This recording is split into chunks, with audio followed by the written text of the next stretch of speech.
बिस्मिल्लाहिर्रहमानिर्रहीम, अस्सलाम वालेकुम नाज़रीन, वेलकम टू सवाल। मैं हूं बैरिस्टर एहतिशाम उमीरुद्दीन। सियासी तौर पे आज बहुत गहमा गहमी रही। आपने सुना कि वजारत तब्दील हुई, शेख रशीद साहब अब पाकिस्तानियों के नए वज़ीर दाखिला हैं और ब्रिगेडियर एजाज शाह साहब जो हैं वो उनको वजारत दी है इंसदाद मंशियात की, और आज़म सवाती साहब जो है उनको शेख रशीद साहब की जगह रेलवेज़ का कलमदान सौंपा गया है। शेख रशीद साहब ने गुफ्तगू किया, वो आपको सुनवाता हूँ, लेकिन हस्बे तवक्के इस वक्त जो सियासी दर्जा हरारत है between the government and the opposition वो भी बहुत हाई है। और हमने देखा है कि एक तरफ से प्राइम मिनिस्टर साहब और गवर्नमेंट कह रहे हैं कि जी हम इनको NRO नहीं देंगे और जलसा जो है ये इससे कोरोना फैलेगा और ये मुल्क दुश्मनी के मुतरादिफ है, और दूसरी तरफ ऑपोजिशन बहुत सारे इल्ज़ामात लगा रही है। वो भी आपको बताएंगे भी और उस पर डिस्कशन भी करेंगे, लेकिन सबसे पहले दिखाते हैं शेख रशीद साहब ने बतौर वजीर दाखिला आज पहली मीडिया टॉक की, तो क्या कहा। पीडीएम के रिंग पिस्टन बैठे हुए हैं, ये आपको पता लग जाएगा। पीडीएम के प्लगों में कचरा फंसा हुआ है। पीडीएम जो है वो चूचू का मरबा है। मुझे तो यकीन है कि अगर इंशाल्लाह ये अपोजिशन हुई तो इमरान खान अगला इलेक्शन भी इनको मार देगा। ये कहते हैं इमरान खान से बात नहीं हो सकती, तो फिर मुझे आप बताएं आप किससे बात करना चाहते हैं? आप बताएं तो सही। अगर आपने इमरान खान से बात नहीं करनी तो दिल की अंदर की बात बाहर लाएं कि आप किससे बात करना चाहते हैं। ये सिर्फ अपनी लूटी हुई दौलत को बचाना चाहते हैं। वफा करोगे हम वफा करेंगे, जफा करोगे जफा करेंगे, सितम करोगे सितम करेंगे। हम आदमी हैं तुम्हारे जैसे, जो तुम करोगे वो हम करें। तो जी शेख रशीद साहब ने बतौर वजीर दाखिला पहली मीडिया टॉक में इमरान खान साहब को बिशारत दे दी है। इमरान खान साहब को खुशखबरी सुना दी है कि जी अगर यही ऑपोजिशन रही तो अगली हुकूमत भी पाकिस्तान तहरीक इंसाफ की होगी और इमरान खान साहब ही वजीर आजम बनेंगे। मजीद शेख रशीद साहब ने बतौर वजीर दाखिला क्या कहा, ये भी सुन। मैं बतौर वजीर दाखिला सारी इस्लामी कुव्वतों को कहना चाहता हूं, मैं आपकी आवाज हूं। जितने दीनी मदरसे हैं वो इस्लाम के मीनार हैं, और जो मंशियात फरोश हैं, जो कब्जा ग्रुप हैं, जो इस मुल्क में बॉर्डर क्रॉसिंग है, जो लोग अंदर से इंतशार फैलाना चाहते हैं, इंशाअल्लाह नाकाम होंगे।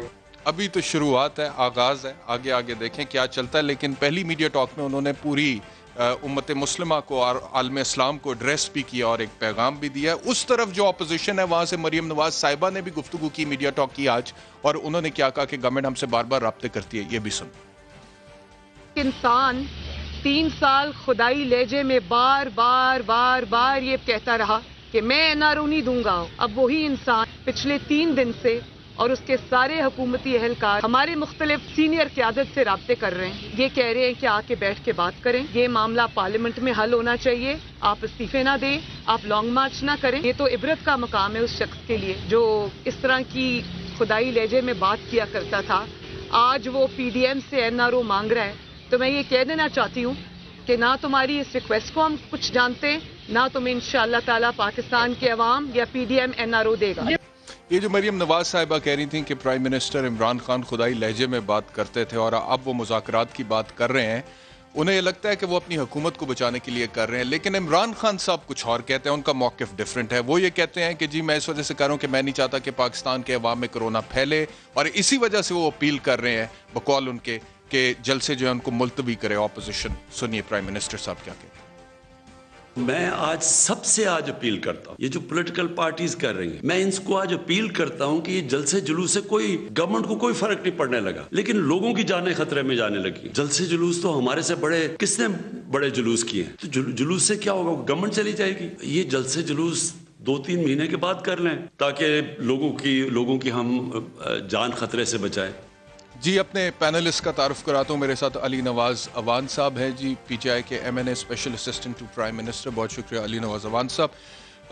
पाकिस्तान पीपल्स पार्टी से शर्जील इनाम मेमन साहब, आपका बहुत शुक्रिया हमें ज्वाइन करने के लिए। और थोड़ी देर में पाकिस्तान मुस्लिम लीग नवाज से भी उनके एक रहनुमा हमारे साथ होंगे। अली नवाज अवान साहब, आपसे गुफ्तगू का आगाज़ करते हैं। सबसे पहले तो ये जो शफलिंग हुई है कैबिनेट में, शेख साहब को वजारत दाखिला का कलमदान मिल गया है, एजाज शाह को इंसदाद मंशियात में भेज दिया है, और आज़म सवाती साहब को रेलवेज दे दिया है, तो क्या लॉजिक है इसके पीछे? ये तो कैप्टन जानते हैं, और कैप्टन जो समझते हैं जिस वक्त किस प्लेयर को किस जगह खिलाना है। सिंपल आप देख रहे हैं पिछले 2 साल में कई जगह कई लोगों को चेंज किया गया, कई लोगों की पोजीशंस चेंज की गई, कई नए लोगों को लाया गया, कई जो मेन लोग थे उनको पीछे रखा गया।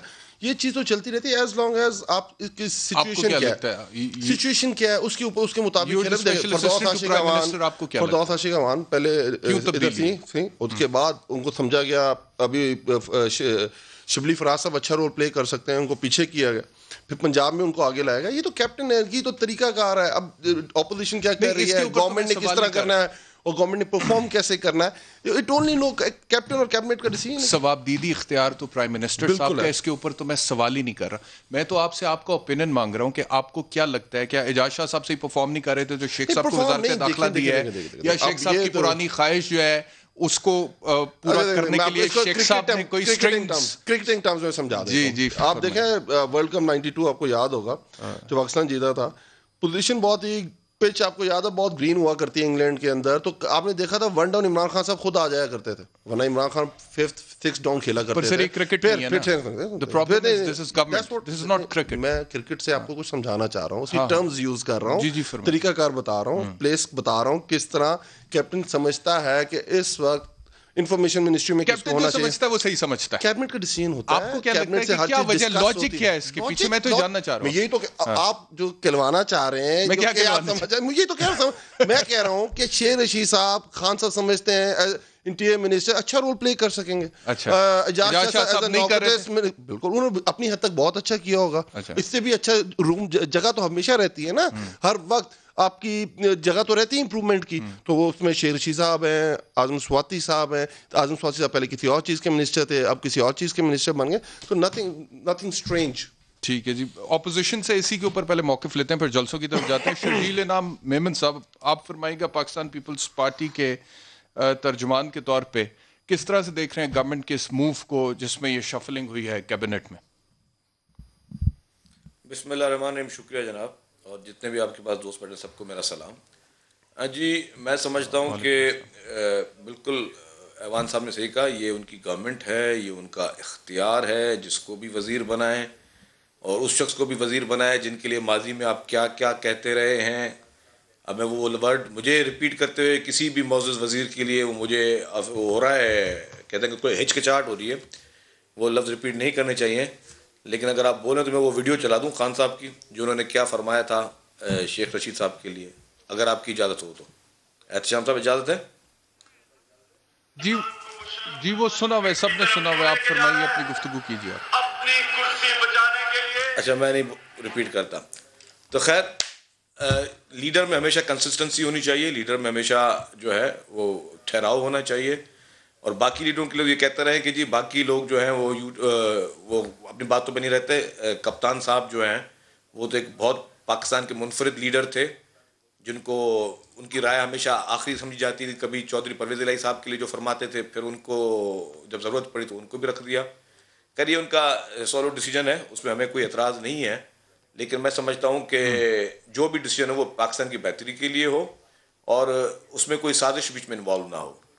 और शेख रशीद साहब की गुफ्तगू जो भी है, मैं समझता हूँ कि वो मोहब्बत की बात के साथ साथ जो है तड़ियाँ भी लगा रहे थे अपोजिशन को, तो अपोजिशन किसी तड़ी में, किसी धमकी में, किसी धौंस में नहीं आएगी।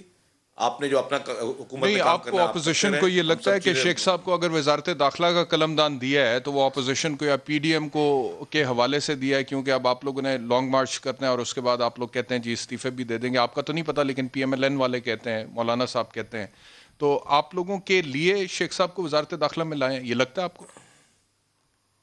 देखिए जी, पीपल्स पार्टी जो है वो इस्तीफे देने के लिए तैयार भी है और हम सब जमा करवा रहे हैं। हमारे तमाम MPAs, MNAs, सेनेटर्स जो भी है पार्टी की लीडरशिप के मुताबिक हम इस्तीफे जमा करा रहे हैं अपनी लीडरशिप को, और लीडरशिप ने अगर वो कहेंगे तो वो जब लीडरशिप बेहतर समझेगी स्पीकर को दे देंगे। हम तैयार है जी, हमें ना इक़्तिदार की से इतनी मोहब्बत है, ना हमें उन कुर्सियों से इतनी मोहब्बत है, और जो इस वक्त जिस तरह, लेकिन उसके लिए फिर सिंध गवर्नमेंट छोड़नी पड़ेगी ना शर्जील नाम मेमन साहब। सिंध गवर्नमेंट नहीं छोड़ सकते ना, सिंध गवर्नमेंट कैसे छोड़ेंगे? एक ही तो सूबा है जहाँ पे पीपल्स पार्टी की हुकूमत है, वो भी चली जाएगी। देखिए जी, हुकूमत से हमें इतना मोहब्बत नहीं है, मैं आपको खुल के बता दूं जी, हुकूमत का ना ही इतना शौक है ना मोहब्बत है। हाँ, हमें अल्हम्दुलिल्लाह अवाम ने जेन्युइन मैंडेट दिया है, और जब पूरे मुल्क में धांधली की लहर दौड़ रही थी तब भी हमें मैंडेट दिया है, और हमें अल्हम्दुलिल्लाह हम दोबारा भी जब इलेक्शन होंगे तो हम दोबारा कामयाब होंगे। इस वक्त इशूज़, आवाम के इशूज़ ज़्यादा इंपॉर्टेंट है इसके। अगर मैं कंपेयर करूँ कि जी इस वक्त हम कुर्सी से चिपके रहें, इस वक्त आवाम को क्या दिया है PTI ने, वो ज़्यादा इंपॉर्टेंट है। आज जो इस वक्त मुल्क के साथ इन्होंने हशर किया, जो बेरोजगारी के इन्होंने अंबार खोल दिए हैं, ऑटोमोबाइल इंडस्ट्री से 10,000 लोग बेरोजगार कर दिए गए हैं, स्टील मिल से 4,500 फैमिलीज जो इसको सफर करी हैं, 4,500 फैमिली जिनको उन्होंने रोजगार से निकाला है। जिस तरह ये मिल्क के पीछे पड़ चुके हैं, जिस तरह इनकी जो पॉलिसीज हैं, इस वक्त मैं समझता हूं कि तबाही के, अल्लाह ना करे इस मुल्क में जान भी कुर्बान, लेकिन जिस तरीके से चल रहे हैं, और कोई भी समझदार आदमी, किसी अच्छे इकोनॉमिस्ट को बिठा दें, किसी समझदार आदमी बिठा दें, ये जो इस वक्त मुल्क के साथ हो रहा है ये होना नहीं चाहिए। जो आपकी फॉरेन पॉलिसी जिस तरह इस वक्त, बहुत पाकिस्तान की हिस्ट्री में आज तक कभी इतनी बुरी फॉरेन पॉलिसी नहीं हुई कि आपके दोस्त ममालिक आपके से बात करने के तैयार ना हो। कश्मीर में आज तक किसी की, इंडिया की हिम्मत नहीं हुई जो कि इनकी हुकूमत में बैठ के कश्मीर में जो इस वक्त हो रहा है, और जिस तरह की खामोशी है, मुजरमाना खामोशी है वफाकी हुकूमत की, मैं समझता हूँ कि इससे पहले कभी कोई मिसाल नहीं मिलती है। अभी भी ये पूछते हैं कि जी की तहरीक क्यों चलती है और तहरीक क्यों चल रही है। गवर्नमेंट से पूछते हैं, आपने जो तनकीद की है जी, वो कहते हैं शरजील मेमन साहब ठीक कह रहे हैं, उनकी ज़रूरत नहीं है, पर लालच ज़रूर है गवर्नमेंट की, हवस ज़रूर है। पिछले 13 साल से गवर्नमेंट में, अगर इनका पूरा टेन्योर देखा जाए तो लगभग 20 साल इसने पीपल्स पार्टी ने पाकिस्तान में हुकूमत की है। अगर मैं 13 साल में इनकी हुकूमत को जज करूं कि इन पिछले 13 साल में पाकिस्तान के साथ क्या, फिर सिंध के साथ इन्होंने, क्योंकि बीच में 5 साल ये फेडरल गवर्नमेंट में भी रहे हैं, जिस स्टील मिल की ये बात कर रहे हैं, आपको पता है वो प्रॉफिट में थी, जैसी पीपल्स पार्टी आई वो लॉस के अंदर चली गई। 94 अरब रुपए का पैकेज दिया गया। और जिन लोगों की ये बात करें जिनको निकाला गया, पहले तो इन्होंने जिस तरह पॉलिटिकल भर्तियां की उसके अंदर, और उसके बाद जिस तरह पीटीआई ने उनको वे आउट दिया है, रास्ता दिखाया, 25 लाख रुपया ऑन एवरेज एक बंदे को जा रहा है। हम चाहते हैं कि पाकिस्तान के इदारे बेहतर हों। 204 स्टेट एंटिटीज़ हैं और 204 की 204 स्टेट एंटिटीज़ लॉस के अंदर हैं। अगर आपकी स्टेट एंटिटीज़ लॉस के अंदर है तो पाकिस्तान आगे तो नहीं बढ़ सकता ना, आपने उसको रिफॉर्म्स लेके आने हैं। हमने उनको एक प्रॉपर पैकेज दिया VSS का। उसके बाद अगर आप सिंध की बात कर लें, कराची पाकिस्तान का हब है, 45% जो कराची का जो रेवेन्यूज़ हैं वो सिंध के बजट में काउंट होते हैं, 95%, और 45% पाकिस्तान में। उसके पास आपको पता है कोई मास ट्रांजिट सिस्टम नहीं है, आपको पता है पानी का कोई निज़ाम नहीं है कराची में। पाकिस्तान, आपको ये पता है कि कराची के नालों का क्या हाल है, कराची कचरा कुंडी बन चुका हुआ है। पीपल्स पार्टी वालों से पूछें, उन्हें पता है कि नहीं पता। आप तो यू नो ना, पर मैं आपको कर रहा हूँ। और उसके बाद फिर ये कहते हैं कि हमें हवस नहीं। कराची, सिंध, आप लाड़काना जाके देखें, लिटरली आप विजिट करें तो शाम आपको पता चल के लोग किस तरह जिंदगी गुजार रहे हैं। और ये कहते हैं हमें, फिर इनकी रिजाइन की एक हिस्ट्री है माशाल्लाह। आपको याद होगा, कहते हैं रेजिग्नेशंस हमेशा कहते हैं। आपको 2007 में याद करा देता हूँ, इलेक्शंस थे मुशर्रफ के। इन्होंने कहा था मुशर्रफ को, जिसको ये आमिर कहते हैं, जिसको कहते हैं हम जो जमहूरियत के अलम बरदार हैं, उस पर उन्होंने ऑब्स्टेन किया, NRO लिया, मुशर्रफ को उन्होंने सदर बना दिया। अब ये देखें, इनके पास हाथ में था। अगर ये उस वक्त गवर्नमेंट टूट जाती, कोई भी प्रोविंशियल गवर्नमेंट टूट जाती, तो मुशर्रफ सदर नहीं बन सकता था। 2005 में इनका क्या रोल था? इनकी बहुत लंबी हिस्ट्री है इस्तीफे देने की, हमेशा जिक्र जरूर तो करते हैं, पर नहीं देंगे आपको लगता है? नो वे जी, मैं आपको बता रहा हूं, देखें इनकी शायद जरूरत ना हो, पर लालच और हवस ऐसी चीज है। तो अगर पाकिस्तान पीपल्स पार्टी इस्तीफा नहीं देगी, तो आपको, अगर पाकिस्तान पीपल्स पार्टी आप समझते हैं कि इस्तीफा नहीं देगी? एक बुक आई है अभी, ओबामा ने एक किताब लिखी है, उसमें जो जरदारी साहब का रोल लिखा है ना, वो जरा अगर आप दिखा सकते हैं, वो आपको एक वीडियो दिखा रहे थे, मैं तो ओबामा की किताब उसने लिखी है, और सलाला के अंदर जो जरदारी साहब का रोल है वो बड़ा अच्छा डिफाइन किया है कि वो बड़ा परेशान है। ओबामा कहता है मैंने बात करनी थी जरदारी से, और मुझे बड़ा प्रेशर था, मैं क्या बात करूंगा, मैंने तो वहां हमला कर दिया था। कहता मैंने फोन किया तो उल्टा मुझे मुबारकबाद दे रहे थे कि तुमने बड़ा अच्छा काम किया। इस तरह की फॉरेन पॉलिसी थी, दुनिया से कट गया हुआ था पाकिस्तान। आज अल्हम्दुलिल्लाह पाकिस्तान, जिसको दुनिया कहती थी डू मोर, हमने इमरान खान ने आके कहा नो मोर, और हम उस पर खड़े हुए। ये कहाँ स्टैंड ले सकते हैं, क्या कर सकते हैं? आज तक इन्होंने लिया है। सेकेंडली, जो आपने मरियम ने बात की, इबरत की बात की, मैं ये बहुत बड़े अल्फाज मरियम ने कहे, मैं इसलिए इसका जवाब दे रहा हूँ, मैं देना नहीं चाहता था। इबरत का निशान इस वक्त शरीफ फैमिली है। आप देखें पूरी दुनिया में जो पनामा पेपर्स के थ्रू पूरी दुनिया में जो ख़ानदान हाईलाइट हुए हैं, वो कौन से हैं? पाकिस्तान में से शरीफ फैमिली है।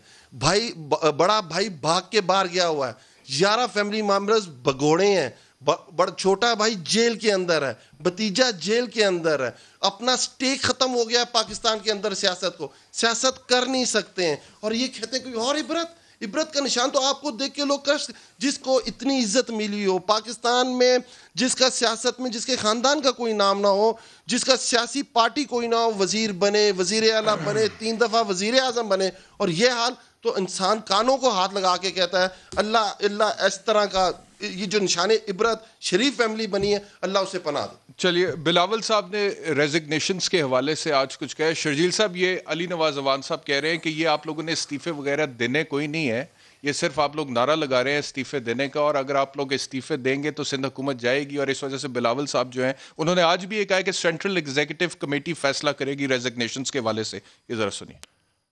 हम सारी जमातों ने, पाकिस्तान पीपल्स पार्टी ने और जो भी PDM में शरीक जमातें हैं, ये फैसला कर लिया है कि हमने अपना सेंट्रल एग्जीक्यूटिव कमेटी से मशवरा करना है। तो मैं इसी केस को अपना CC के पास लेके जा रहा हूँ कि हम अपना सिंध हुकूमत का कुर्बानी दें, हम अपना नेशनल असम्बली सीटें की कुर्बानी दें, अगर इसका ये मतलब हो कि हम इस हुकूमत को और उनके सहूलतकारों को घर भेज सकते हैं। शर्जील साहब, गवर्नमेंट का ये मानना है कि ये कुर्बानी आप लोग नहीं दे सकेंगे आप लोग ये कुर्बानी। और पाकिस्तान मुस्लिम लीग नवाज की तरफ से तो मरियम नवाज साहिबा ने कहा कि 8 तारीख को या आर होगा या पार होगा, तो ना वो आर हो सका ना वो पार हो सका, क्योंकि पाकिस्तान पीपल्स पार्टी उनके साथ कश्ती पे सवार नहीं हुई जिस कश्ती पे वो सवार करना चाह रहे थे। तो ये इख्तलाफ तो है PDM में। देखिए जी, कोई इख्तलाफ नहीं है। आज भी चेयरमैन साहब ने क्लियर कहा कि इस्तीफों समेत किसी चीज़ पे कोई इख्तलाफ नहीं है। जो भी PDM की लीडरशिप, और सबसे ज़्यादा चेयरमैन साहब पाकिस्तान पीपल्स पार्टी को रिप्रेजेंट करते हैं, तो जो CC उनको चीज़ कहेगी, और डेफिनेटली चेयरमैन साहब की बात सबसे ऊपर है।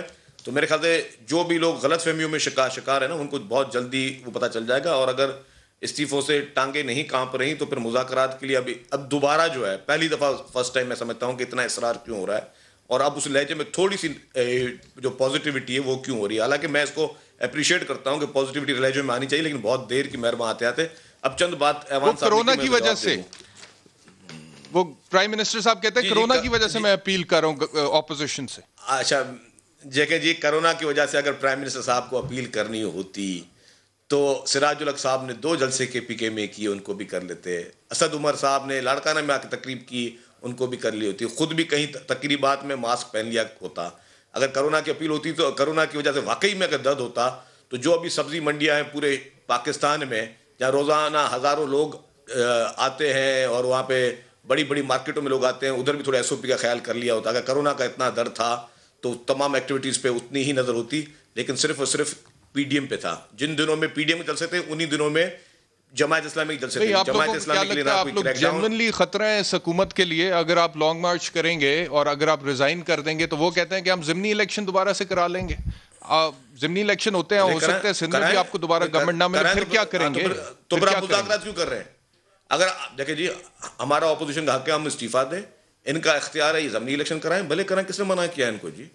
हम तो अभी मिन्नत नहीं कर रहे इनसे, अभी तो ये खुद NRO मांग रहे हैं ना जी। अभी ये इलेक्शन तो तब होगा ना शर्जील साहब जब आप इस्तीफा देंगे, स्पीकर नेशनल असेंबली के हाथ में रखेंगे इस्तीफा, ना कि बिलावल भुट्टो जरदारी साहब के हाथ में पीपल्स पार्टी वाले रखेंगे और मरियम नवाज साहिबा के हाथ में पाकिस्तान मुस्लिम लीग नवाज वाले रखेंगे। स्पीकर साहब को देना पड़ेगा। कहना असेंबली खत्म हो जाएगी। इस्तीफे देखिए मैं आपको एक बात बताऊं जी जी, जब जरूरत होगी तो वो भी कर लेंगे, हम इनकी तरह नहीं। इन्होंने क्या किया था, वो इक्तदार का शौक इनको था। आपको अगर याद होगा जब इन्होंने 126 दिन का धरना दिया था, उसमें नेशनल असेंबली से तो इन्होंने इस्तीफे दिए थे, लेकिन KPK की असेंबली से इस्तीफे नहीं दिए थे। वो क्यों नहीं दिए थे? कि वो इक्तदार में बैठने का शौक था, क्योंकि वो BRT भी उसमें भी काम चल रहा था ना। अच्छा, इन्होंने बड़ी मजेदार बात की कि कराची का मिसाल दे रहे थे जी। कराची में सर्कुलर रेलवे को किसने डिले किया है? अभी जो CPEC में सर्कुलर रेलवे को CM सिंध ने शामिल करवाया, वो पैसे ML1 पे कौन लेके गया? ये अपने 7 साल से बैठे हुए KPK में जो BRT का इन्होंने हशर किया है, और उस BRT में चीफ मिनिस्टर इंस्पेक्शन टीम की रिपोर्ट है कि 7 अरब रुपए की करप्शन हुई है, और ये ब्यूरोक्रेसी की रिपोर्ट है KPK की गवर्नमेंट की। मुझे एक सवाल का जवाब देते हैं ऐवान साहब कि इन्होंने BRT पे स्टे क्यों लिया हुआ है? क्या अखलाक की जुर्रत PTI के पास है? दूसरों को NRO को ताना देते हैं और खुद BRT पे स्टे लिया हुआ है। कोई एक जवाब बनता है? अगर आप खुद नीट एंड क्लीन, आपकी पार्टी क्लीन है, आपके प्राइम मिनिस्टर साहब क्लीन है, तो इंक्वायरी होने देना, पता चलेगी कि BRT में किसने क्या किया है।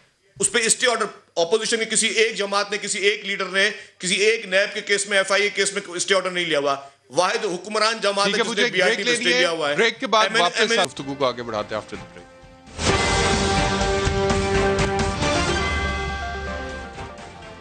Welcome back to Sawal. एक तरफ तो प्राइम मिनिस्टर ये कह रहे हैं कि मैं ऑपोजिशन से ये अपील करता हूँ कि मुलतवी कर दें जलसों को, क्योंकि अगर कोरोना फैलेगा तो फिर बीमारी फैलेगी और उसके अलावा मईशत का बहुत ज़्यादा नुकसान होगा। लेकिन दूसरी तरफ ये देखने में आ रहा है कि मरीम नवाज साहिबा ने 13 को तो जो PDM ने जलसे का ऐलान किया सो किया, लेकिन पिछले 2-3 दिन से लाहौर में तकरीबन हर हलके में मरीम नवाज साहिबा गई हैं रैली की सूरत में, और वहाँ पर जाके बाकायदा लोगों को इन्विटेशंस दिया उन्होंने जलसे में शमूलियत के। ये आप मनाजर देख सकते हैं कि मरीम नवाज साहिबा जा रही हैं रैली की शक्ल में, लाहौर के मुख्तलिफ इलाकों से गुजरती हुई गई हैं, मुख्तलिफ हलकों में गई हैं और वहाँ पर लोगों को इकट्ठा किया है और उनको इन्वाइट किया है। कल एक जगह पे बैठ के किसी रेस्टोरेंट में उन्होंने खाना भी खाया, उसके खाने की भी तारीफ़ की। लेकिन यहाँ पर ना तो कोई SOPs हैं, ना ही यहाँ पर सोशल डिस्टेंसिंग का ख्याल रखा जा रहा है, और ये नहीं सोचा जा रहा कि गरीब आदमी को अगर कोरोना लगेगा तो गवर्नमेंट के पास तो वो रिसोर्सेज नहीं है कि वो अस्पतालों में सबको अकोमोडेट कर सके, इलाज कर सके। तो मेरा ख्याल है यहाँ पर अपोजिशन को ख्याल करना चाहिए, because the prime minister is on record to say again and again. क्या कहते हैं प्राइम मिनिस्टर कोरोना के हवाले से, ये दिखाते हैं आपको। क्योंकि मुल्तान में जलसा हुआ था तो मुल्तान के अंदर 64% बिस्तरे अब जो कोरोना के लिए रखे गए थे 64% बिस्तर भर चुके हैं, और इस वक्त 40% बिस्तरे पेशावर में भरे हुए हैं कोरोना के मरीजों से, इस्लामाबाद में तकरीबन 50%, और एवरेज आ रही है सारे पाकिस्तान में तकरीबन 40% जो कोरोना के लिए बिस्तरे यानी वेंटिलेटर्स और ऑक्सीजन उसके ऊपर मरीज आ चुके हैं। मियां जावेद लतीफ़ साहब ने पाकिस्तान मुस्लिम लीग नवाज साहब में ज्वाइन किया। मियां साहब, आप सुन रहे हैं प्राइम मिनिस्टर साहब को, वो बता रहे हैं इतने फीसद बिस्तरे इस शहर में भर चुके हैं और खुदा का वास्ता है वो अपील कर रहे हैं कि जलसे मुलतवी कर दें, फिर हो जाएंगे जलसे। एहतशाम, पहली बात तो ये है कि अगर कोयटा जलसा हो तो कहते हैं कि यहाँ बहुत बड़ा थ्रेट था, लीडरशिप को एक बड़ा ग्रुप पकड़ा गया है, मुल्तान हो जलसा, पेशावर हो जलसा। आज शेख रशीद को मैं सुन रहा था, वो कह रहे थे कि शादरा में एक ग्रोह जो है वो पकड़ा गया है, वो तबाही करने वाला था। खुदा ना खास्ता ऐसा कभी हो, मगर ये बताएं कि पाकिस्तान के अंदर सबसे बड़ा दहशत गर्दों का ग्रोह जो है वो हुकूमत कर रहा है, जिससे पूरी पाकिस्तानी कौम को खतरा है, पूरी रियासत को खतरा है। अब आ जाए जो कोरोना की आप बात कर रहे हैं, दहशत गर्दों का ग्रोह, दहशतगर्द आप किसे कह रहे हैं? इमरान खान को? सारी दहशतगर्द बैठे हुए हैं। दहशतगर्द? कोई बंदा इनसे महफूज है? कोई पाकिस्तानी इनसे महफूज है? कोई अदारा इनसे महफूज है? दहशतगर्द तो दहशतगर्द होता है ना जावेद लतीफ साहब। दहशतगर्द तो वो होता है जो खुद कुछ बम धमाके करता है, जो दहशतगर्दी करता है, जो फायरिंग करता है। बात सुने ना, मेरी बात सुने। दहशतगर्द का टारगेट क्या होता है? जानी नुकसान करना। दहशतगर्द का टारगेट क्या होता है? माली नुकसान करना। ये दोनों कर रहे हैं। फिर आप दहशतगर्द क्यों नहीं इनको कहेंगे? ये अपनी कौम का नुकसान कर रहे हैं, अपने इदारों का नुकसान कर रहे हैं, अपनी मईशत का नुकसान कर रहे हैं। तो आज आप एक छोटे ग्रोह को पकड़कर आप कहते हैं कि लाहौर को महफूज कर लिया। एक सवाल है फिर मेरा यहाँ पे, दहशतगर्दों से पूरे पाकिस्तान को क्यों नहीं? फिर एक सवाल है मेरा आपसे यहाँ पे कि अगर आपके जलसों की वजह से कोरोना फैलता है तो क्या वो भी दहशतगर्दी होगी? क्योंकि जानी नुकसान तो उससे भी होगा। फिर जो आप कोरोना की बात कर रहे हैं ना, तो मेरी बात सुने। क्या सरकारी तकरीबात खत्म हो गई? क्या पाकिस्तान के अंदर इंडस्ट्री बंद हो गई? क्या पाकिस्तान के अंदर दुकानें बंद हो गई? क्या पाकिस्तान के अंदर रेस्टोरेंट बंद हो गए? क्या पाकिस्तान के अंदर ट्रांसपोर्ट बंद हो गई? खुदा का खौफ। इसका मतलब है कि सारा कारोबारी जिंदगी अगर बंद कर दें और गरीब रोटी के लिए तरसना शुरू हो जाए मियां साहब, तो फिर आप जल्द से मुलतवी करेंगे। मैं आपको देता हूँ मौका जी। आप कानों को बाद में हाथ लगाएं, पहले मेरी बात सुन लें। आप मुझे ये बताएं कि क्या 2.5 सालों में इन्होंने तबाही नहीं कर दी कौम की? 2 वक्त की रोटी को हम तरस गए हैं। 2 वक्त की आप पहले खा रहे थे, आज 1 वक्त की नहीं किसी को मिल रही। मुझे ये बताएं कि 2018 में मईशत का क्या हाल था? मुझे आज ये बताएं कि आज पाकिस्तान के अंदर आटे का रेट क्या है? कितने रुपए किलो का आटा मिल रहा है? दालें किस रेट पे मिल रही हैं? सब्जियां किस रेट पे मिल रही हैं? आप कोरोना का ठीक है, चले गवर्नमेंट से जवाब दे दें आप। एक सेकंड तवक्कुफ कीजिए। मैं जावेद लतीफ से एक्सपेक्ट नहीं कर रहा था कि वो इस तरह के अल्फाज इस्तेमाल करेंगे। बड़े सोबर आदमी है, सेन आदमी है। उनकी जो लॉजिक थी कि गरीब का रोज़गार अगर आप दे रहे हैं, जैसे आपने भी बात की, जब तक आप गरीब को रोज़गार देते रहेंगे हम जलसे करते रहेंगे, ताकि उस वक्त तक जलसे होते रहेंगे जब तक उनका रोज़गार बंद नहीं हो जाएगा। अगर ये कहते हैं, इनकी लॉजिक ये है कि सरकारी तकरीबात हो रही हैं, असद उमर साहब ने लाड़काना में तकरीर कर दी है, अगर भाई सरकार गलत कर रही है तो आपको भी तो वोट मिला हुआ है ना ऑपोजिशन को। अच्छा, तो आपका भी तो कोई रोल है ना। हम तो समझ रहे हैं हम गलत करें, लेट्स गो गलत करें, तो आपने अपना रोल तो प्ले करना है कि नहीं करना? आपको भी तो वोट मिला हुआ है। लेकिन एक सवाल आपसे भी है, आप सेम डिसीजन ले लें। एक सवाल आपसे भी है कि आप कह रहे हैं कि अगर सरकार कुछ गलत करे, कुछ जगहों पे सरकार से गलती हुई, हम एक्सपेक्ट, तो फिर जैसे ऑपोजिशन पे पर्चे दर्ज होते हैं, अली नवाज अवान साहब, सरकारी लोगों पे पर्चे क्यों नहीं दर्ज होते जो गलती करते हैं? बिल्कुल ठीक बात की, होने चाहिए, दो नहीं एक पाकिस्तान। बिल्कुल ठीक बात खान साहब भाई, बिल्कुल। देखिए हम ये कहते हैं, खान साहब फैसलाबाद गए, 300 लोगों की इजाजत है, बाहर बैठे, अगर उसमें भी लोगों ने एसओपीज फॉलो नहीं किए, गलत किया, आइंदा ये नहीं होना चाहिए, अंडरस्टैंड। पर देखिए आप खान साहब क्या कह रहे हैं, असेंबली में कह रहे हैं, बाहर कह रहे हैं, आज तकरीर में, कि कोरोना फैल रहा है, इंटरनेशनली लोग बता रहे हैं कोरोना किस तरह फैल रहा है, आम लोगों की जान को खतरा है, पर वो ये समझने को तैयार नहीं। ये वही लोग हैं एहतशाम भाई जो कहते थे कि इंसान भूख से नहीं मरता, कोरोना से मर जाता है। मुराद अली शाह हाथ जोड़ के कहते थे प्रॉपर लॉकडाउन कर दो। 25 नवंबर को वर्ल्ड हेल्थ ऑर्गेनाइजेशन ने पाकिस्तान डे मनाया है, जिस तरह पाकिस्तान फर्स्ट स्पाइक में से निकला है, जिस तरह पाकिस्तान ने अपनी स्ट्रेटजी बनाई है, और इंशाल्लाह दोबारा भी निकलेंगे। सेकेंडली, जो शर्जील मेमन साहब कह रहे थे, मुझे बड़ा कंपैरिजन स्टडी लेते हैं, 7.5 साल हो गए हमें केपी गवर्नमेंट में, इनको लगभग 23 साल हो गए सिंध पे गवर्नमेंट करते हो। जी जी। अब देखें, हमने 18 लाख फैमिलीज को से सहूलत कार्ड दिया है, 18 लाख 10 लाख रुपया हर फैमिली अपना एंजॉय कर सकती है, सेहत के अपने ऑपरेशंस करा सकती है, विजिट कर सकती है डॉक्टर्स को। उसके बाद हम MTI लॉ लेके आए हैं, पुलिस रिफॉर्म्स लेके आए हैं, हमने सवात मोटरवे बनाई है, 10,000 टीचर्स हमने भर्ती किए हैं, 3 डैम वहां KPK के अंदर बन रहे हैं, 372 स्मॉल हाइडल पावर्स बन रहे हैं, और PRT हमने बनाई है 3.5 साल में। आप कंपेयर कर लें सिंध के 30 साल और हमारे 7.5 साल। हमें तो शर्म आती है कि कराची हमारा हब है, कराची पाकिस्तान का दिल है। चलिए ये जिस दिन कराची पे या KPK के तकाबुल पे या गवर्नमेंट्स की परफॉर्मेंस के तकाबुल पे प्रोग्राम करेंगे, आप दोनों को इनवाइट कर लेंगे दोबारा। लेकिन अभी शर्जील मेमन साहब मुझे ये बताइए कि अब आगे क्या होने जा रहा है? PDM के जलसों 13 तारीख को आप जलसा करेंगे, क्या होगा उसके बाद? आप क्या एक्सपेक्ट करते हैं? गवर्नमेंट क्या आपकी तवक्कुआत हैं गवर्नमेंट से? क्या ऐसा गवर्नमेंट करे तो ये जलसे मुलतवी हो सकते हैं, या आप किसी सूरत आप कहते हैं मुलतवी नहीं करेंगे, हम गवर्नमेंट को घर ही भेजेंगे? एहतशाम साहब, मुझे आपके सवाल का जवाब देने में कोई इतराज़ नहीं, लेकिन मेरी सिर्फ रिक्वेस्ट होगी, क्योंकि प्रोग्राम एक ऑन रिकॉर्ड हो चुका है, उसमें जो अली अमान साहब ने बातें की हैं, अगर उसका भी मुझे जवाब देने की इजाज़त मिले, क्योंकि वो सारे पॉइंट्स मैंने नोट किए हैं इनके, जो उन्होंने फरमाया है, काबिल इज़्ज़त है। जी फरमाइए। मुझे उनका भी जवाब देना चाहता हूँ। हाँ जी, पहली बात उन्होंने कही दीजिए, ओबामा की बात कर लीजिए।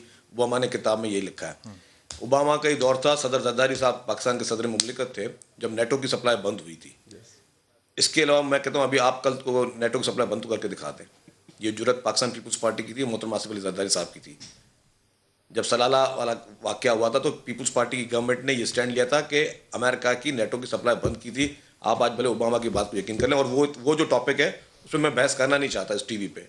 हाँ, अगर प्राइवेटली बहस करना मैं करने के लिए तैयार हूँ कि उस वक्त हालात क्या थे, पाकिस्तान की पोजीशन क्या थी, और जरदारी साहब ने जो भी कहा, जिस तरह भी कहा, उसके मकसद क्या था, और कोई चीज़ें किस तरह कोड हुई, उस पर मैं नहीं आना चाहता। अब दूसरी बात पे आ जाए जी। इन्होंने कहा जी परवेज़ मुशर्रफ के दौर में इनकी हुकूमत थी, इनको पता नहीं कि परवेज़ मुशर्रफ की जब सदर थे तब पीपल्स पार्टी की कोई हुकूमत उस वक्त नहीं थी जब वो सदर थे।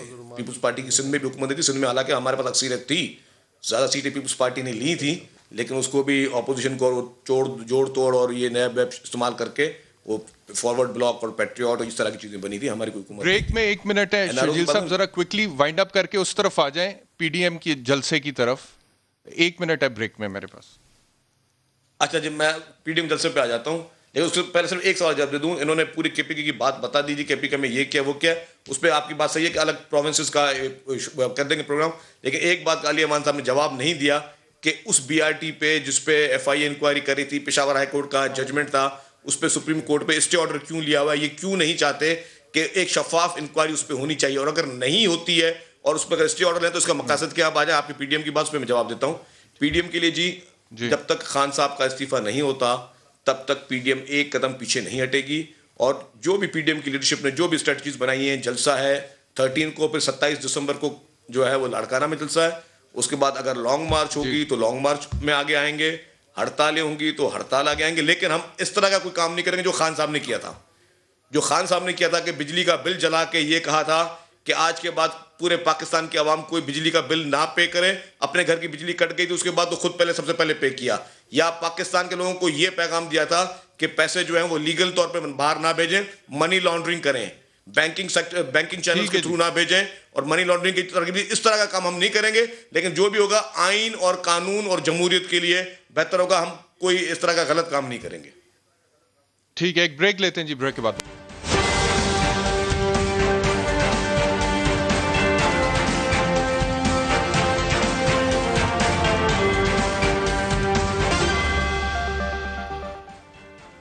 वेलकम बैक टू सवाल। पाकिस्तान मुस्लिम लीग नवाज से मोहम्मद जुबैर साहब ने हमें ज्वाइन किया। मोहम्मद जुबैर साहब बहुत शुक्रिया हमें ज्वाइन करने के लिए। पाकिस्तान मुस्लिम लीग नवाज ये कहती है, मरियम नवाज साहिबा ये कहती हैं कि अब डायलॉग नहीं होगा, अब किसी किस्म के कोई मुज़ाकरात नहीं होंगे पीटीआई से या इमरान खान से। तो अगर पीटीआई या इमरान खान से मुज़ाकरात नहीं करने तो फिर किससे करने? सवाल पूछने वाले सवाल पूछते हैं, क्या जवाब दें? किस के लिए डायलॉग की जरूरत क्या है? किस चीज के लिए डायलॉग? पहले आप वोट जी फरमाइए। भाई बड़ा सिंपल से ना, हमारी जो मुतालबा है वो ये है कि हुकूमत कर जाए और फिर that should lead to whatever is defined in the constitution. तो ये जो एक कॉन्सेप्ट है कि जी सब बैठेंगे और सब फैसले करेंगे, फैसले फॉर व्हाट? भाई या तो देखें वहाँ जरूरत होती है सबके बैठने की जहाँ आपने कोई कॉन्स्टिट्यूशनल चेंजेस प्रपोज करने होते हैं जी। एक 1968-69 में अयूब खान के खिलाफ जब तहरीक चली थी तो ऑल पार्टीज कॉन्फ्रेंस हुई थी, अयूब खान ने अप्लाई थी।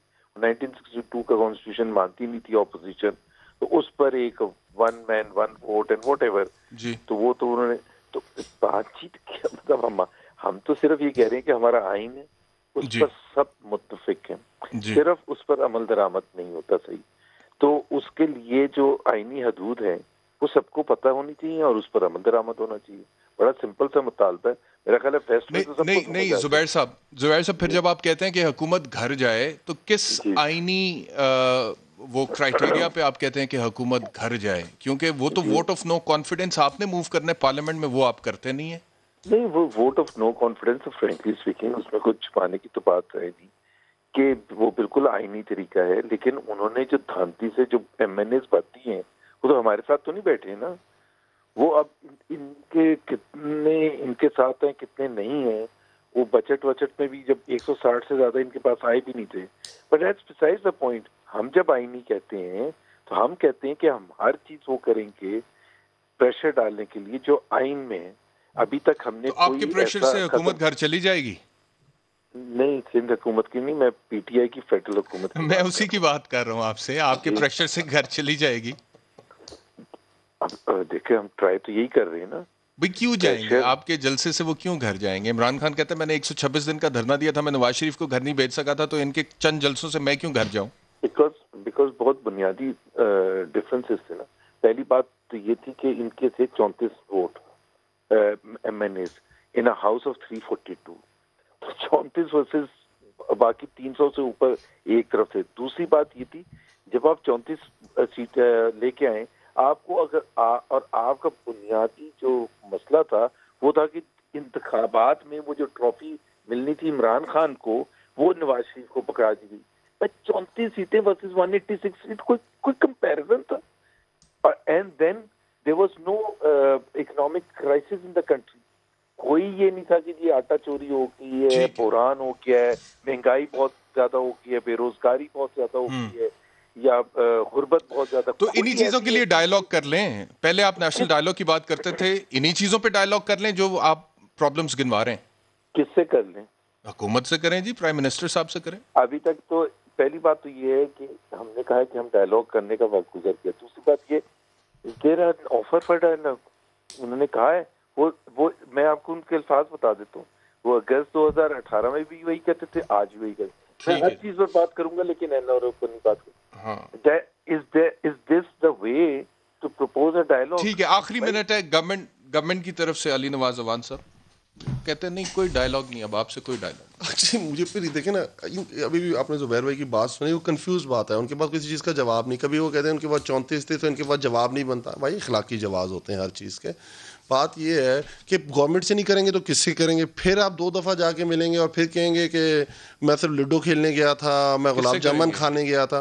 चीफ ऑफ आर्मी स्टाफ के साथ फिर मेरे बचपन के साथ वो मेरे साथ कबड्डी खेलते होते थे। इस तरह तो नहीं है ना, इस तरह तो नहीं होता। एक तरफ आप ये काम यार उन्होंने ये कभी नहीं कहा कबड्डी खेलते थे, ये खेल नहीं सकते ज़ुबैर भाई, वरना खेल लेते कबड्डी।